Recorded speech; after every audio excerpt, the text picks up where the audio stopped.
Hello అండి, welcome to Telugu వంటల వినోదం ఛానల్.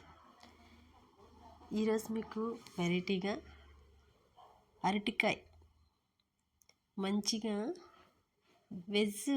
నాన్ వెజ్ టేస్ట్లోని ఫిష్ కర్రీలా ఉంటుందండి.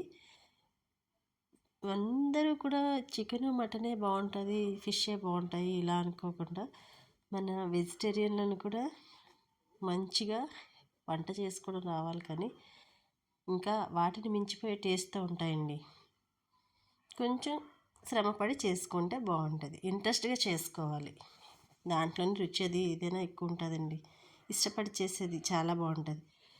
నేను అరటికాయలు చూడండి ఈ రకంగా కోసుకొని బజ్జీ టైప్లో ఉప్పు కారం ఆయిల్ పట్టించుకొని పెనం వేసుకొని దాని మీద ఆయిల్ కాగిన తర్వాత మొత్తం అన్నీ వేసేసి చక్కగా వేయించారండి. ఒకవైపు రెండు వైపులా కూడా.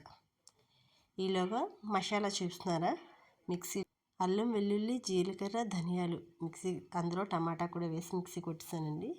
పక్కన మూకుడు పెట్టుకున్నాను, అందులో ఆయిల్ కాగిన తర్వాత పచ్చిమిర్చి కరివేపాకు ఈ మసాలా ముద్ద చక్కగా వేయించుతున్నానండి. బాగా వేగిపోవాలి, పచ్చివాసన రాకూడదు ఇందులోని. ముఖ్యంగా ఇటువైపు కూడా ఇది రెండు వైపులా అది కాలిపోయిందండి. ఇక్కడ నేను చింతపండు మగ్గు ముందే పెట్టుకున్నాను. అది చక్కగా అది కూడా మగ్గు నానిపోయింది, మగ్గు బాగా తయారైంది. ఈలోగా ఇదంతా రోస్ట్ అయిపోయింది, ఉల్లి ముద్దంతాన. ఇందులోన చింతపండు మగ్గంతా కొంచెం పల్చగా వేసేసి ముందుగా పులుసు బాగా మరగనివ్వాలండి. కొంచెం మరిగితే అది బాగా అంటే పచ్చివాసన పోయి బాగుంటుంది అనమాట.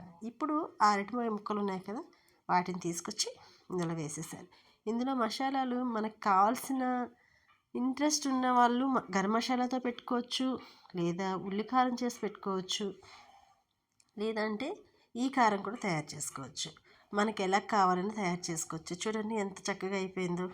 లైక్ చేయండి, షేర్ చేయండి.